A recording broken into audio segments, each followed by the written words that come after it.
Playlist इनसे मिलिए में कर्नल प्रदीप कपूर से बात करते हुए ये दूसरा वीडियो है और हम बात कर रहे हैं 1971 में भारत पाकिस्तान का जो युद्ध हुआ बांग्लादेश के बनने के लिए उस समय की।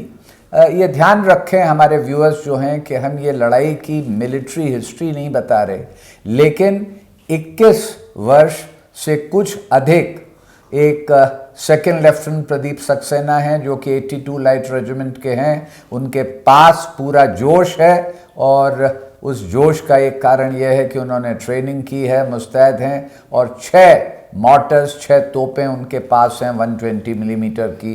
और वो अगरतला में त्रिपुरा के एरिया में उस समय जो ईस्ट पाकिस्तान था उससे बस छू लेने के फासले पर हैं। तो कर्नल सक्सेना जो उस समय सेकेंड लेफ्टिनेंट थे, उनसे मैं उनके तजुर्बे और अनुभव की बात करते हुए जानना चाहूँगा कि लड़ाई से पहले क्या उस समय की स्थिति थी, क्या दिमाग में ख्याल आ रहे थे?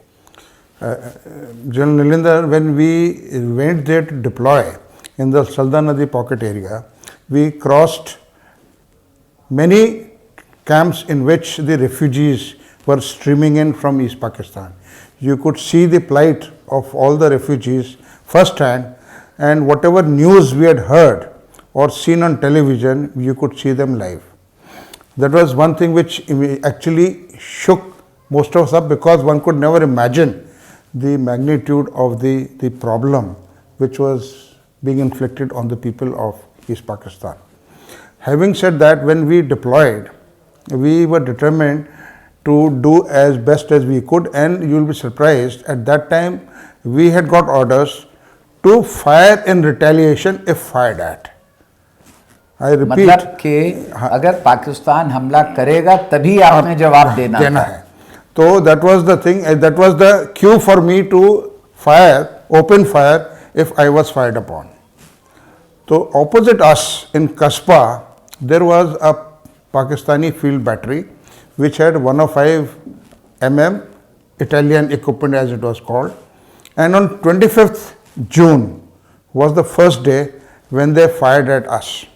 Now I honestly do not know whether they were firing at Copses battery and the shells fell in my area, or whether they actually targeted my area, but they lasted for about 5 to 7 minutes. About 18 rounds were landed into my gun position. तो gun position उसको कहते हैं जहाँ पर कि मेरी guns deploy रहती हैं। तो उस एरिया में आपने बताया कि तकरीबन 18 राउंड पाकिस्तान के आपके यहाँ आकर के गोले गिरे। जी हाँ। तो लकीली मेरी यूनिट जो है 82 light was a veteran, it had taken part in 65 war in बर्की sector, so the main were already accustomed, and I took a few seconds to realize what had happened, but then I took control of myself and we immediately, the firing stopped, we responded and fired back. For about 3 to 5 minutes we fired back. From all our 6 guns we fired 3 rounds each. I just said 3 rounds gunfire and this thing. So after that, for the next month or so, this duel between Pakistan and us continued virtually on a daily basis. They would fire at our breakfast time, we would fire at their evening time, they would fire at lunch time, we would fire at dinner time. This constant exchange of fire continued. We were also at sorry. मैं ये जानना चाहूँगा कि ये जो आपने round fire किए और फिर ये अगले 2-3 महीने सिलसिला चलता रहा जी, तो आप निशाना किस पे लगा रहे थे? टारगेट क्या था? We had by then been given targets in the general area opposite us in Kasba, and of course our central target was of course Kasba military station, but that was it was on the rail link between Chittagong to Akhoda. So anytime a train was passing, we would try and target it. वो train आपको दिखती थी? Because ऊपर हिल के ऊपर था, हिल के ऊपर हम चढ़ के ओपी लगाया हुआ था हमने. We used to see down below सामने, and we used to then carry out an engagement. Ji. Then sometime in middle of July, we got instructions to carry out the training of the Mukti Bahini with artillery mortars. 4.2 आपको जिम्मेदारी दी गई कि जो बांग्लादेश के लोग हैं, उस समय तक तो बांग्लादेश नहीं था। हाँ। ईस्ट पाकिस्तान ही था। हाँ। दुनिया की नज़रों में।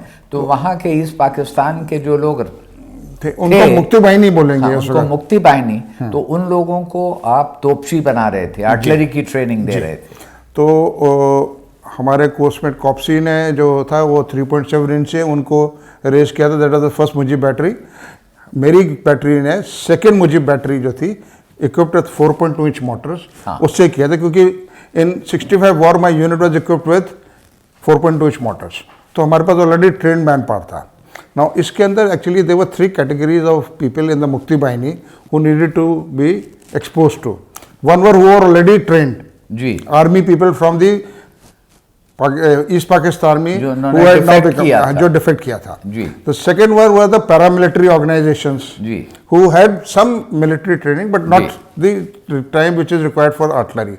And the third were the locals, the refugees, the enthusiasts, and they more than made up whatever lack of training they had, they more than made up with their enthusiasm. अब मैं यहाँ पर एक दो चीज़ें जानना चाहूँगा। ये जो 2-3 महीने का समय आपने बताया, तो पहली चीज़ जो पाकिस्तान के गोले आपके यहाँ आके गिरते थे, क्या उससे आपके यहाँ कोई कैजुअलिटी हुई? No casualties. कोई नुकसान हुआ, सामान का आग वगैरह लगना? No, fortunately, no damage to either personnel or equipment. तो ये बात हो रही है जून से लेकर के नवंबर, जून से लेकर के जुलाई की। जून जुलाई के हाँ, ये सल्दा नदी पॉकेट का था। तो उस वक्त क्या इंडियन एयरफोर्स या उनकी एयरफोर्स कुछ एक्टिव थी? ऐसे नहीं थी। ये सिर्फ तोपों का एक्सचेंज ऑफ फायर था। This was what you call cross border exchange of fire between the two.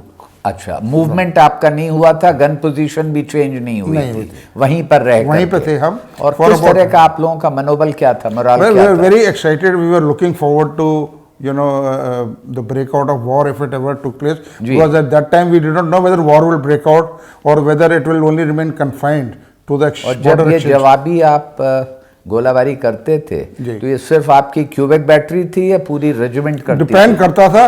कभी मैं अकेला करता था, इधर I used to fire my own Quebec battery, और Copsey and I would combine and fire both his battery and I, because the unit I was part of it was deployed at 3 different places. अच्छा, वहाँ पर सिर्फ आपकी battery? What was from my unit, 82 Light. Quebec was in Salda Nadi pocket. Romeo, if you recollect, had got down at Badarpur, and Papa battery was in Agartala. तो कहा जाए तो तीनों बैटरीज एक तरह से इंडिपेंडेंट थी। बहुत शानदार आपने वो पिक्चर सामने पेश किया है, और लगता है कि जैसे वहाँ आप अभी भी मौजूद हैं और अपने 120-130 लोग जो आपकी बैटरी में रहे होंगे 6 गन्स के साथ, तो उनको आप कमांड कर रहे हैं। ये हमारा बातचीत जारी रहेगी, देखते रहिए, और आगे हम लड़ाई में अगले वीडियो में और आगे चलेंगे।